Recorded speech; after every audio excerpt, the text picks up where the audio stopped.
A'udzubillahiminasyaitonirrajim. Bismillahirrahmanirrahim.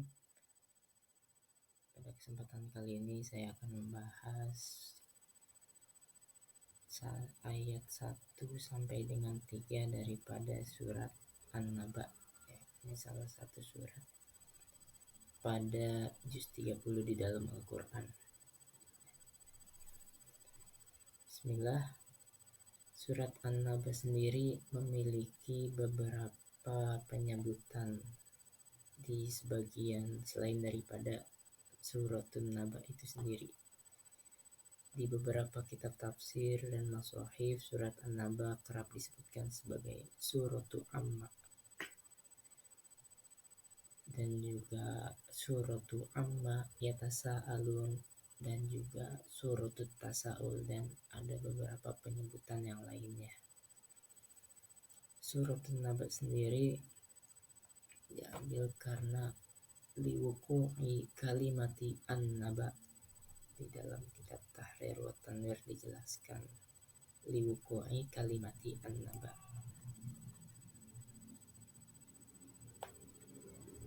Pada pembahasan kali ini ayat 1 sampai dengan 3 yang berbunyi A'udzubillahiminasyaitonirrajim. Bismillahirrahmanirrahim. Amma yatasa'alun 'anin naba'il 'azim alladzi hum fihi mukhtalifun. Amma yatasa'alun.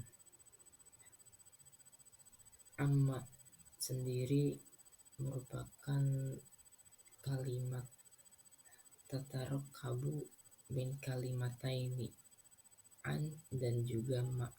An yang berarti tentang dan ma yang berarti di sini adalah ma istifham. Maka dari itu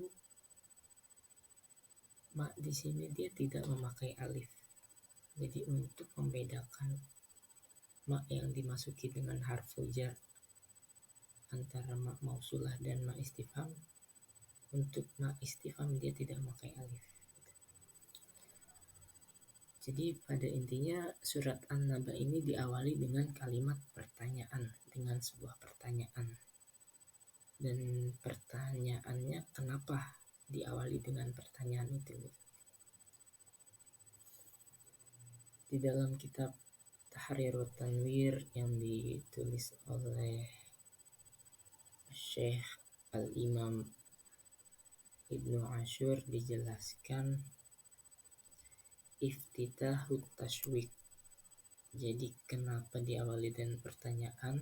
Itu untuk memancing, untuk menumbuhkan rasa penasaran terhadap apa yang akan disampaikan setelah pertanyaan tersebut.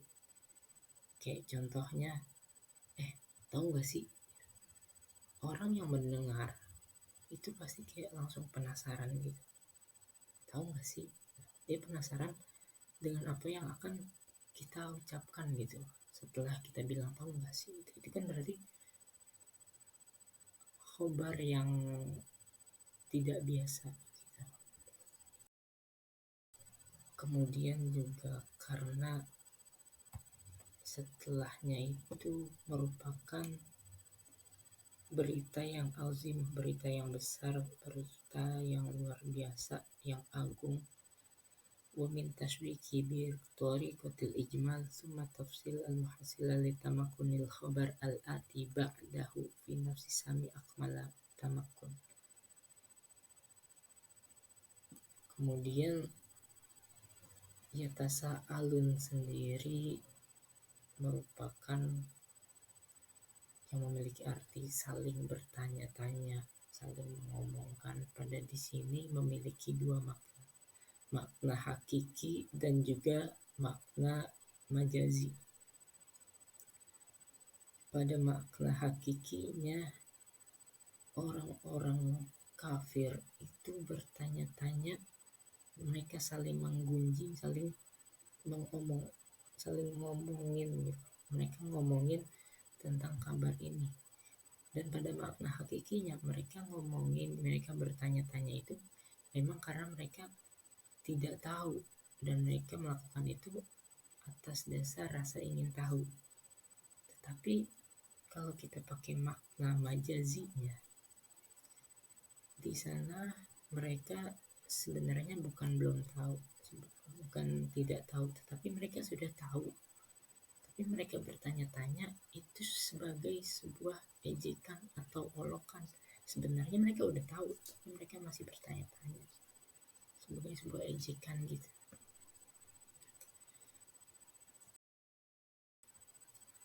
Kemudian anin naba'il azim.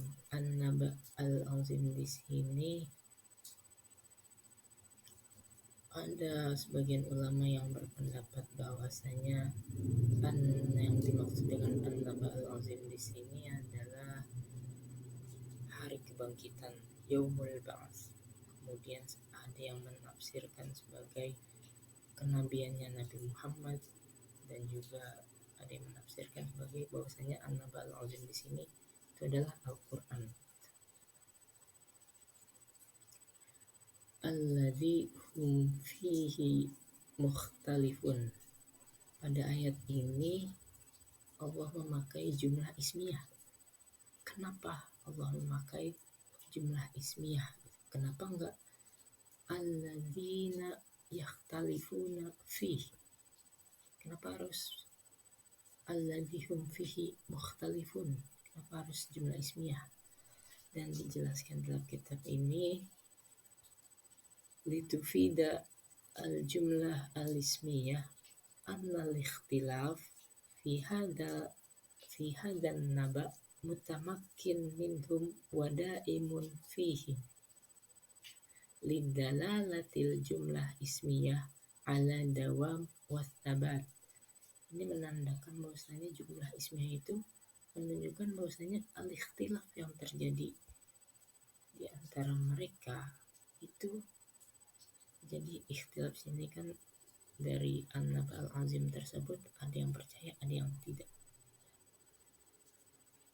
Ada sebagian yang mempercayai an-naba al-azim tersebut, ada sebagian yang tidak mempercayai dan mereka mengolok-olok.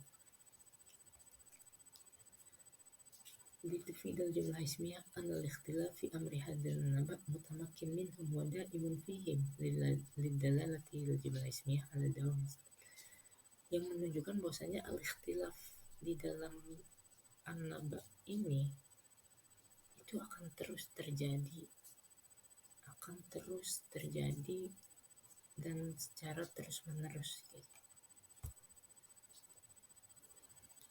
Wadaimun fihim ala dawam wasabat, dan akan terjadi pada mereka secara terus-menerus. Dan dari uslub ini pelajaran apa yang dapat kita ambil bahwasanya Al-Quran telah mengajarkan kita uslub untuk mengabarkan atau memberikan informasi yang luar biasa, yang agung, dengan menggunakan kalimat pertanyaan di awalnya, yang dimana pada zaman sekarang juga metode tanya jawab itu dipakai di dalam dunia pendidikan. Jadi gaya bahasa ini menunjukkan bahwasanya kalau kita mau mengajarkan bahwasanya kita bisa mengambil hikmah dari ini, kita bisa mengambil pelajaran. Kalau kita mau memberikan informasi yang luar biasa, yang azim, yang tidak biasa, kita bisa menggunakan uslub ini. Diawali dengan tahu gak sih? Dan setelah itu dijelaskan secara globalnya, secara umumnya. Dan setelah dijelaskan secara umum, secara terperincinya, seperti pada surat An-Naba, yang dimana ayat-ayat setelahnya itu menjelaskan secara umum, kemudian secara terperinci sampai pada ayat terakhir. Mungkin cukup sekian presentasi dari saya, kurang lebihnya mohon maaf. Wabillahi taufiq wal hidayah. Syukron. Assalamualaikum warahmatullahi wabarakatuh.